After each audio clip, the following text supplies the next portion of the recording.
On October 8, 2004, a married couple from Phoenix went on a weekend trip to the picturesque Cactus Creek Valley. 3 days later, they were found dead in an abandoned chapel, dressed in wedding attire, with a silver key and a crown of black roses in their hands. The autopsy revealed burn marks on their lips and tongues, as if they had been forced to drink molten wax. At 8:30 a.m. on October 8, 2004, David and Lisa Braiton left their home in the suburbs of Phoenix, Arizona. Their neighbor, Eleanor Perkins, who was watering her flowers at the time, recalls that the couple seemed cheerful. After loading their luggage into a blue Ford Taurus, they waved to her and drove away. Eleanor was the last person to see the couple alive in their familiar surroundings. The Braitons, both 30 years old, had been married for 3 years and 4 months. David worked as a software engineer at New Life, a company that developed medical software. Lisa taught at Sunrise Elementary School. According to colleagues, David had recently seemed preoccupied, often staying late at work and once being seen studying some documents after hours. He was the most responsible of our developers, Mark Jensen, head of the IT department, later said. A week before he disappeared, he requested access to clinical trial archives, explaining that it was necessary to optimize the system. I saw no reason to refuse. The couple had planned to spend the weekend in Cactus Creek Valley, located 63 miles from the city. According to their internet search queries saved in the history of their home computer's browser, they were interested in the area's observation decks and historical sites. They were particularly interested in the abandoned St. Francis Chapel, built by Spanish missionaries in 1912 and abandoned in the mid-1970s. At 4:42 p.m., security cameras at the Sunrise gas station recorded David filling up his car while Lisa went into the store.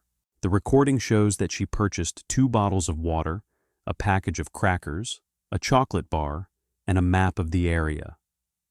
Cashier Maria Gonzalez later testified, "The woman asked about the safety of the roads in the direction of Sagebrush Hills and was particularly interested in whether it was dangerous there at dusk. I said that locals often go there for picnics, but recommended returning before dark due to the lack of lighting on the mountain roads. She smiled and said they were just planning to watch the sunset. They looked like a normal, happy couple." Payment records confirmed that Lisa paid $12.73 by credit card at 4:48 p.m. This was the last recorded financial transaction made by the couple. At 5:06 p.m., David sent a message to his parents saying, "Going to watch the sunset over the canyon. We'll be back late, don't worry." David's father, Richard Braiton, replied, "Be careful on the mountain roads." It was not possible to determine whether this message was read. By that time, David's phone was no longer connected to the network. The cell phone operator Mountain Tel confirmed that the last signal from David's phone was registered at 5:23 p.m. in the area of the SR-87 fork leading to Sagebrush Hills. Lisa's phone last connected to the network at the same time via the same cell tower, indicating that the couple were still together. When the Braitons did not return home or make contact by the evening of Sunday, October 10th, David's parents became concerned. Richard Braiton called his son's home phone 12 times between 6 p.m. and 10 p.m., but received no answer. At 10:30 p.m., he filed a missing persons report with the Phoenix Police Department. Detective Robert Wilson, who had served in the Missing Persons Department for 15 years, took the report. In his initial report, he noted, "At first glance, this is a standard case. Adults who have not been in contact for 48 hours, which happens regularly. Usually the missing persons return on their own or are found within the next 24 hours. However, in this case, the simultaneous shutdown of both phones and the lack of financial activity after refueling are cause for concern. Given the mountainous terrain and the approaching cold front, I recommend starting search operations immediately. At 6:30 a.m. on October 11th, a search team of 8 police officers and 4 volunteers from the Maricopa County Mountain Rescue Service was formed. A Desert Life Air Medical Service helicopter equipped with a thermal imager joined the operation. Officer Jason Marquez, who led the ground team, stated in his report, "The search was complicated by the lack of specific information about the missing person's route. The Sagebrush Hills area covers more than 80 square miles of rugged terrain with numerous road branches, some of which are not marked on official maps. At that moment, no one suspected that in a few hours the search operation would take a completely different turn, and the simple disappearance of a couple would turn into one of the strangest and most sinister cases in the history of the county." At 6 hours and 30 minutes on October 11th, 2004, Maricopa County Sheriff Edward Ramirez authorized a full-scale search operation in the Sagebrush Hills area. A weather report warned of an approaching cold front that could complicate the search. Temperatures were predicted to drop from 78 degrees Fahrenheit during the day to 41 at night. Experienced rescuers knew that such temperature swings could be deadly for unprepared hikers who found themselves without shelter. The search operation was divided into 2 areas, air and ground. A Bell 412 helicopter from Desert Life Aeromedical Services with pilot Carlos Mesa and 2 technicians took off from the county hospital grounds at 6 hours and 45 minutes. The vehicle was equipped with a FLIR thermal imaging camera capable of detecting heat signatures of human bodies, even under tree crowns. Visibility was excellent, cloudless skies. Winds did not exceed 10 miles per hour, Mesa's flight log indicated. "We began with a systematic survey of the south slopes of the Ridge and Red Rock Canyon, following the supposed route of the Braiton couple." The ground teams, which consisted of 8 police officers and 4 volunteer rescuers, were equipped with GPS units, radios, binoculars, and first aid kits. They split into 3 teams to methodically comb the most popular hiking trails, lookouts, and picnic areas. The Alpha team, led by Sergeant Jason Marquez, surveyed the west side of the ridge where the main lookouts were located. Bravo team, led by Lieutenant Sarah Norton, focused on the area near Silver Key Lake, a well-known picnic area. Charlie Group, led by experienced Ranger Michael Drake, took over the eastern sector, including the most inaccessible areas. At 8 hours and 23 minutes, a helicopter pilot reported a suspicious object in the area of the abandoned St. Francis Chapel, a small stone structure built in 1912 by Spanish missionaries and abandoned in the mid-70s. On thermal imaging images, the object appeared as a metal structure hidden under a canopy of trees. Highly reflective object detected about 2 miles southwest of the chapel, coordinates coming through. Could be a vehicle, Mesa reported to the Search Coordination Center. The Charlie team immediately changed their route and headed toward the coordinates. At 10 hours and 47 minutes, Officer Kevin Riley of that team radioed, confirming sighting a vehicle, blue Ford Taurus, license plate AZ479 KLM. The vehicle is hidden among a thicket of mesquite trees, approximately 80 yards from the dirt road. There is no external damage, no signs of human presence in the vicinity. Ranger Drake ordered the area within 100 yards of the car cordoned off and called forensics.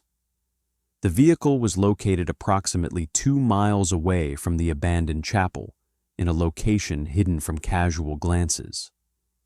Officers later determined that the location was not viewable even from nearby elevations, indicating a deliberate choice of location to conceal the vehicle. At 12 hours and 5 minutes, forensic scientist Jennifer Pack and 2 assistants arrived at the scene.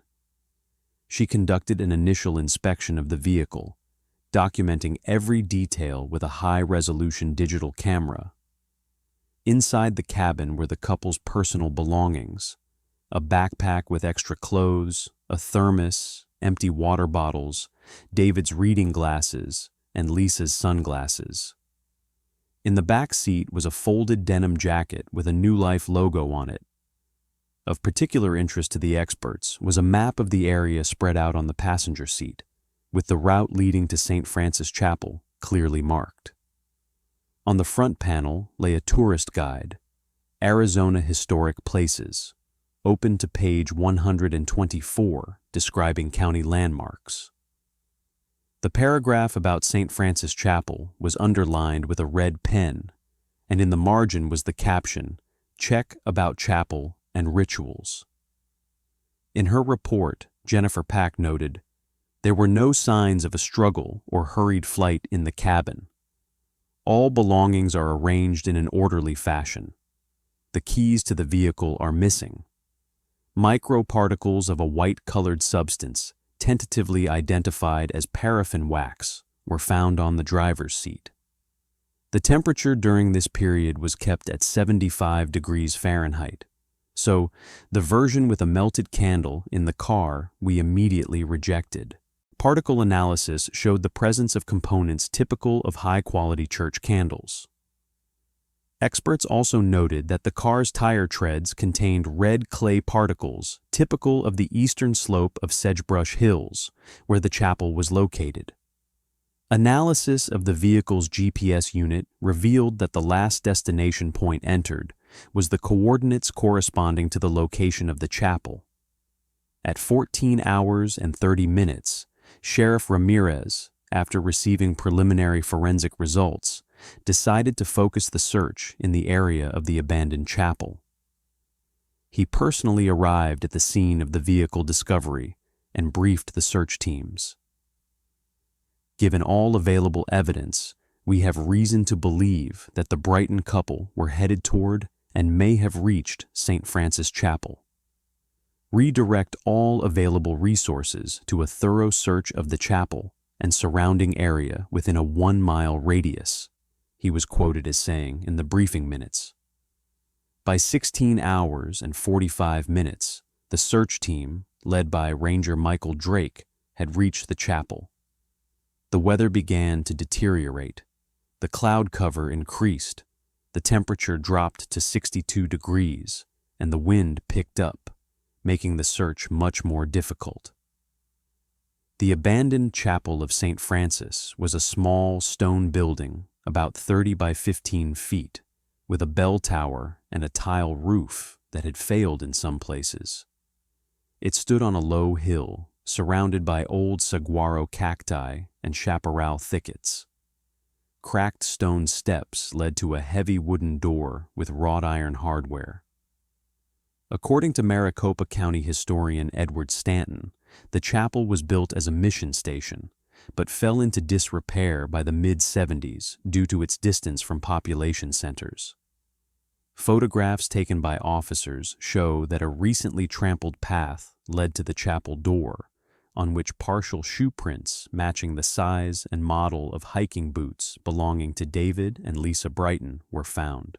However, rain on the night of October 9th through 10th had significantly damaged the footprints, making detailed analysis difficult. Officer Riley noticed a strange detail. The chapel door was closed but not locked, although it had a corroded but functioning lock. A streak of fresh wax stretched along the base of the door, as if someone had sealed the entrance with candles. At 17 hours and 12 minutes, after a thorough inspection of the perimeter, Michael Drake made the decision to go inside the chapel. He and 3 officers donned latex gloves and slowly opened the creaky door, illuminating the space with powerful flashlights. The stale air, filled with the smell of dust, mold, and something sweet-smelling, rushed towards them. What they saw inside the abandoned building would later be described in the official report as a staged and deliberately symbolic scene, clearly designed to make a definite impression on those who discover it. The expression on Ranger Drake's face, captured on Officer Riley's chest camera, reflected a mixture of shock, bewilderment, and the professional focus of a man who had suddenly found himself in the midst of something sinister and inexplicable. Dear viewers, if you are interested in this story, please give a like, leave a comment, and subscribe to the channel. YouTube's algorithms work in such a way that your activity will help this video reach a larger audience. The more interactions, the wider the distribution of the content. That's how the recommendation system works. Now back to our story. At 17 hours and 15 minutes on October 11th, 2004, Ranger Michael Drake and 3 Maricopa County police officers crossed the threshold of the abandoned St. Francis Chapel. The narrow beam of a flashlight cut through the musty darkness, highlighting the puffs of dust that rose from the movement of the door. A strange aroma hit his nostrils, a mixture of dampness, incense, and burning wax. The first thing that caught our attention was the light, Officer Kevin Riley later recalled. In an abandoned building with a partially collapsed roof, we expected to see only gloom and devastation. But instead, we observed the warm flicker of multiple candles. Riley's chest camera footage, later admitted to the case file, captured what appeared before the police officer's eyes. In the center aisle of the chapel, on a marble altar, were 2 human bodies, a man and a woman. They lay side by side, heads to the west, with their arms carefully folded across their chests. They were strangely dressed in wedding attire, he in a classic black suit with a white shirt and black bow tie, she in a white wedding gown with a long veil spread along the altar. Ranger Drake was the first to approach the bodies, shining a flashlight and scrutinizing the space around them. According to a later report, he immediately noted several unusual details. The man, later identified as David Braiton, held in his right hand an antique-shaped silver key with intricate carvings on the handle. The woman, his wife Lisa Braiton, clutched in her fingers a wreath of black roses woven from natural flowers that had already begun to fade, but still retained their rich dark hue. They looked peaceful, like they were asleep, Sheriff Drake later said during a press conference. If it weren't for the pallor of their skin and the lack of signs of breathing, you would have thought we had caught a mock wedding photo shoot. In the first moment, I even thought they were mannequins or wax figures. So unreal did the whole scene look. 12 tall wax candles burned around the bodies, arranged around the perimeter of the altar. Each candle was set in a silver candlestick covered with a thin layer of dust. As noted in the forensic report, the candles were handmade from high-quality beeswax with the addition of aromatic oils, frankincense, myrrh, and rosemary. Experts estimate that the candles had been burning for approximately 10 to 12 hours by the time they were discovered. The space of the chapel was filled with a strong odor of incense and candle wax. On the north wall, directly opposite the altar, there was an inscription in large block letters in chalk, "The Saving Union Forever." A symbol was drawn next to the inscription, a circle intersected by a vertical line. Officer Emily Harris, the only woman in the group, found 2 crystal glasses with remnants of a dark red liquid on a small wooden table near the altar. Nearby was a bottle of wine from the 1974 vintage, sealed with a red wax seal imprinted with a print resembling a bird in flight.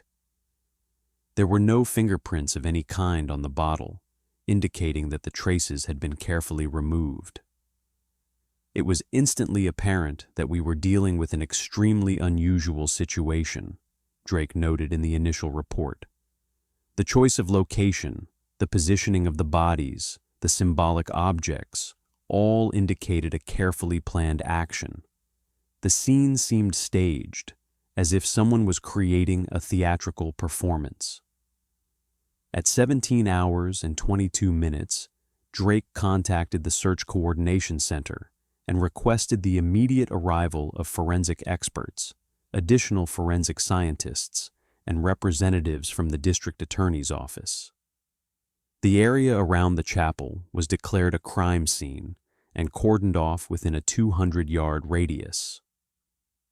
Officer Riley and Ranger Drake conducted an initial examination of the bodies without moving them to preserve the integrity of the scene. They recorded no obvious signs of violence or struggle. The skin of the deceased had a distinctive waxy color and was cold to the touch. Officer Harris noted an unusual feature.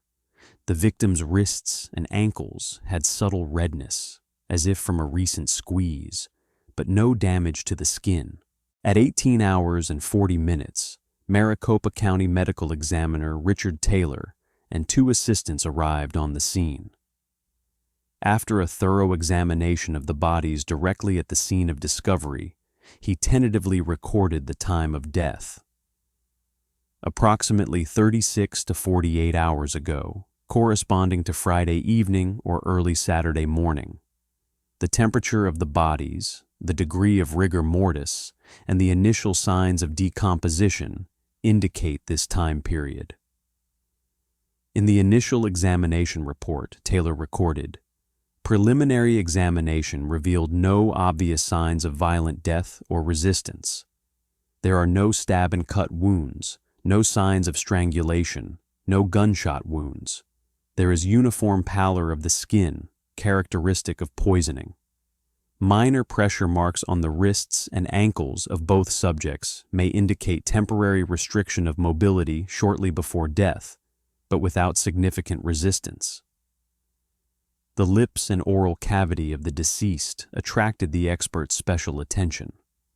On detailed examination, he found characteristic injuries to the mucous membrane of the lips and tongue, resembling burns from hot liquid. These injuries are atypical of voluntary ingestion of liquid, as the reflex response would normally prevent such injuries, Taylor noted.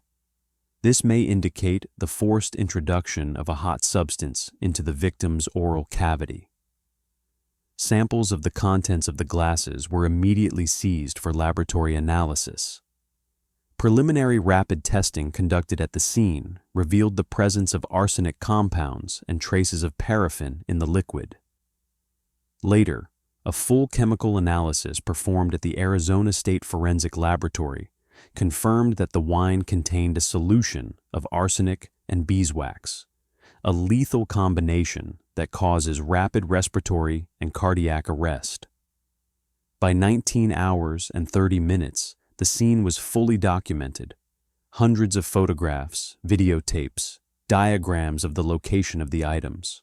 The Braitons' bodies were carefully placed in special bags and prepared for transportation to the Maricopa County morgue for a full forensic examination. While the bodies were being prepared for transport, Detective Sarah Montgomery, a ritual crime specialist called in from the Phoenix Central Police Department, was carefully studying the chapel's furnishings, making notes in a notebook. She was particularly interested in the writing on the wall and the symbolism of the arrangement of items. "At first glance, it looks like a double suicide with ritualistic elements," she told Sheriff Ramirez. "But too many things don't add up here. The meticulousness of the scene preparation, the marks on the wrists, the mucous membrane burns. I wouldn't jump to conclusions." On October 12, 2004, at 8 o'clock in the morning, The autopsy of the Braiton couple's bodies began at the Maricopa County morgue. The investigation was officially headed by Detective Sarah Montgomery, a 37-year-old ritual crime specialist with the Phoenix Police Department, who had 15 years of experience with unusual homicides. Initial examination of the scene was suggestive of a double suicide with ritualistic elements, Montgomery noted in her first report. However, too many details did not fit this theory. Medical examiner Dr. Richard Taylor conducted a thorough examination of the bodies of the deceased, documenting each finding on a digital camera. He paid particular attention to the condition of the victims' mouths. Detailed examination revealed strange burns on the lips and tongue of both victims, not characteristic of ordinary poisoning. The nature of the mucosal lesions indicates that the victims may have been forced to drink a hot waxy substance, possibly mixed with poison, Taylor concluded in the autopsy report. The temperature of the liquid must have been at least 140 degrees Fahrenheit, which would have caused severe pain. Such injuries are not normally seen when poison is voluntarily ingested. Toxicology testing confirmed high concentrations of arsenic and beeswax microparticles in both victims' blood. Taylor determined the cause of death to be arsenic poisoning with complications due to respiratory burns. In parallel with the medical examination, a forensic team led by Joan Ramirez examined the wedding outfits in which the bodies were dressed. Close inspection showed that the clothes did not belong to the deceased. The sizes did not match the victim's physique. The inside of a man's jacket and a woman's dress bore the tags of Retro Style, a theatrical costume company that services Phoenix productions. On October 13th at 10 o'clock in the morning, Detectives Montgomery and Alex Fisher visited the Retro Style office. Company manager Patrick Hall, after reviewing the accounts, confirmed that the costumes had been rented on October 5th by a man who presented a driver's license in the name of James Smith. Surveillance footage captured a man of average height, wearing sunglasses and a black baseball cap that effectively hid his face. The payment of $280 was made in cash. He seemed very specific in his requirements, Hall reported. Asked specifically for a classic black suit with bow tie and a traditional white wedding dress with veil. Said it was for a historical-style photo shoot. The silver key found in David's hands was of particular interest to the investigation. Antiques expert Adam Klein identified it as a rare 19th-century piece used to wind a pocket watch. Klein determined that the key belonged to the collection of local jeweler Edward Lance, who had been robbed a month before the incident. The thieves carried off several valuable antique items, including a set of silver watch keys. On October 14th, the investigative team obtained a search warrant for the Braiton home. Among common household items, detectives discovered several critical pieces of evidence. David's password-protected laptop, which the IT department managed to crack, contained search queries made between the 1st and 3rd of October. History of St. Francis Chapel, ancient wedding rituals, symbolism of the silver key in Christianity, poisonous plants of Arizona. Most disturbing was Lisa's email. A junk mail folder revealed 3 messages from an anonymous sender with the address darkwatcheroprivatemail.com. The first message, dated October 3, contained the text, "We know what you saw. Silence is your only chance." The second, dated October 5th, read, "Decide quickly. Time is running out." The third message, received on October 7th, the day before the disappearance, contained only GPS coordinates and the time, 10:08:17 workdays. The coordinates pointed to a point 2 miles from St. Francis Chapel, at the location where the couple's car was later found. This completely changes the direction of the investigation, Detective Montgomery said at the investigative team's briefing on October 15th. We are not dealing with a suicide, but a double homicide carefully disguised as a ritual suicide.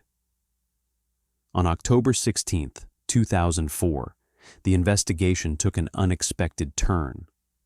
Detective Sarah Montgomery, reviewing David Braiton's employment history, discovered that in addition to his primary job as a computer programmer for a technology company called Arizona Solutions, for the past 6 months he had been working part-time as a consultant for a pharmaceutical company called New Life.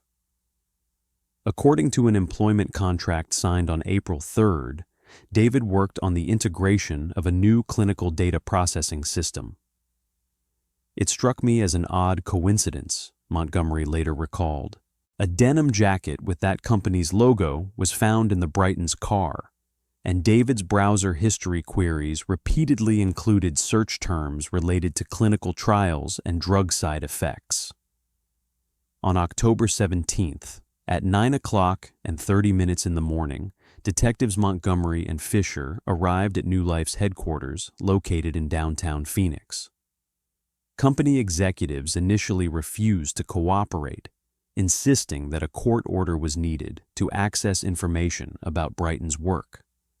However, David's co-worker, systems analyst Timothy Ferguson, agreed to meet with detectives after hours. The meeting took place at 17 hours and 45 minutes at the Greenwood Cafe near the office. Ferguson appeared nervous, looked around constantly, and spoke in a muffled voice. A recording of his testimony, admitted into evidence, contained shocking revelations. 2 weeks before his disappearance, David accidentally accessed the company's encrypted files during a security update, Ferguson said. It contained information about clinical trials for the drug NL-37, a new generation antidepressant. David was horrified by what he saw. He showed me documents about serious side effects that the company was hiding from regulatory agencies. The materials cited 23 cases of severe psychosis and 7 deaths among patients at the Sunrise Health Clinic on the outskirts of Phoenix. Ferguson said that on October 4th, David shared in confidence his plans to contact the Food and Drug Administration, FDA. He said it was his civic duty, but he feared for his family. David mentioned that he had noticed surveillance. An unfamiliar black sedan regularly appeared near his home and office.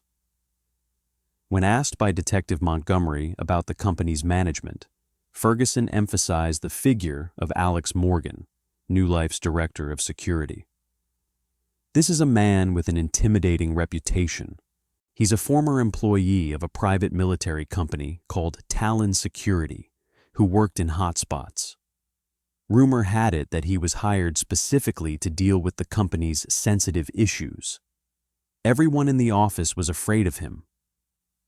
On October 18th, Judge Michael Reardon issued a search warrant for New Life's offices and Alex Morgan's personal home. The corporate search, conducted at 10 o'clock in the morning, seized the company's servers and documentation relating to trials of the drug NL-37. Simultaneously, a task force led by Lieutenant James Collins arrived at Morgan's suburban home in the Paradise Valley neighborhood. The results of the search were startling. In the basement of the house, they found an elaborate office with several monitors, professional surveillance, and listening equipment. On the hard disk of Morgan's computer, they found several encrypted folders, which FBI specialists later opened.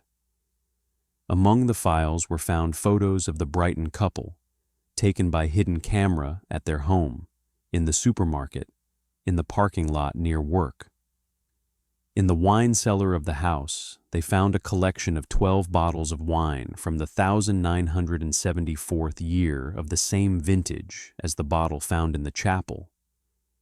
Of special value to the investigation was a discovery in a safe hidden behind a bookcase, a collection of 7 antique silver keys, almost identical to the one that had been placed in David's hand. A chill literally ran down my spine at the sight of those keys, Detective Montgomery later recalled. Such a coincidence could not have been accidental. On October 19th, forensics confirmed that one of the keys from Morgan's collection was paired to the key found in David's hand. Both belonged to the same antique set. At the same time, technicians retrieved deleted files from Morgan's phone, which included photos of the abandoned St. Francis Chapel, taken 3 weeks before the murder, and GPS coordinates of the location where the Braitons' car was later found. On October 20th, at 6 hours and 30 minutes in the morning, a special police squad apprehended Alex Morgan at his home. The 50-year-old man with a military bearing offered no resistance to arrest, maintaining an icy calm. In his garage, forensic investigators found a black Mercedes S-Class with a recently cleaned trunk. Despite the thorough cleaning, chemical analysis revealed traces of blood matching David Braiton's DNA, as well as particles of the same wax found in the chapel. Under interrogation, which lasted 9 hours, Morgan showed exceptional restraint, denying any involvement in the murder. "I've never met these people, and I have no idea what you're talking about," he repeated to all questions. However, his stance wavered when detectives produced phone records showing numerous calls from his number to the phones of 3 New Life security officers on the day the Braitons disappeared. The decisive blow came from company technician Raymond Hopkins, who testified on October 21st. According to his testimony, on September 27th, 11 days before the couple's disappearance, he overheard Morgan's telephone conversation in an empty conference room.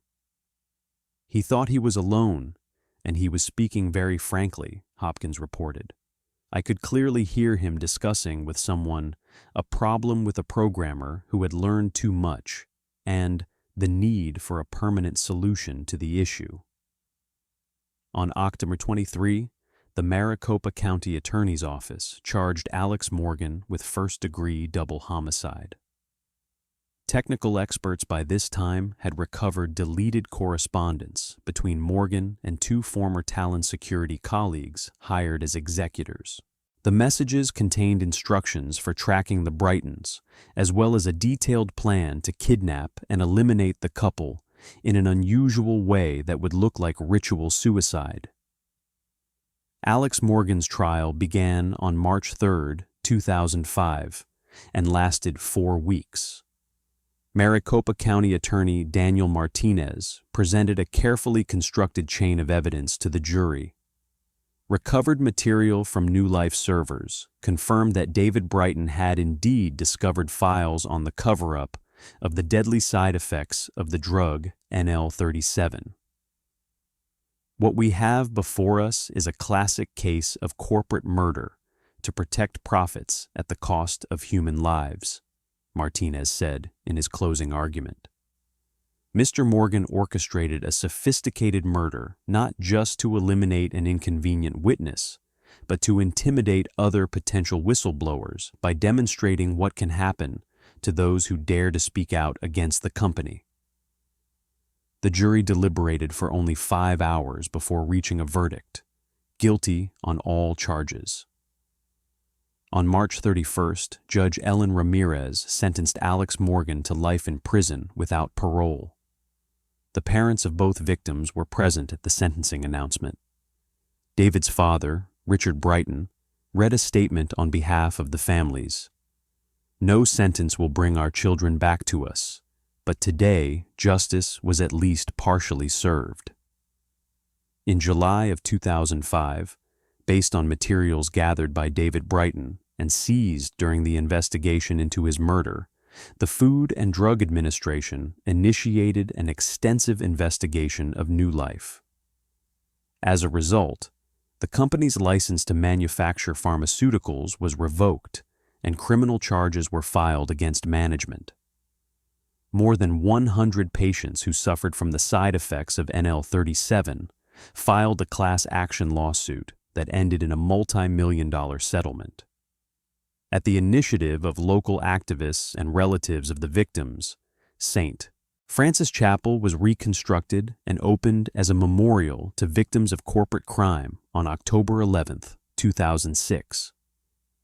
Every year on that date, Phoenix residents bring black roses there, which have come to symbolize the fight against pharmaceutical companies that disregard human lives for profit. David and Lisa Braiton's story did not end with their tragic deaths.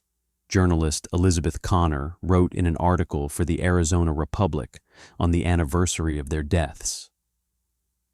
Thanks to their unwitting sacrifice, dozens of people escaped dangerous medical treatment, hundreds were compensated, and the corporate world got a stark reminder: no profits are worth human lives.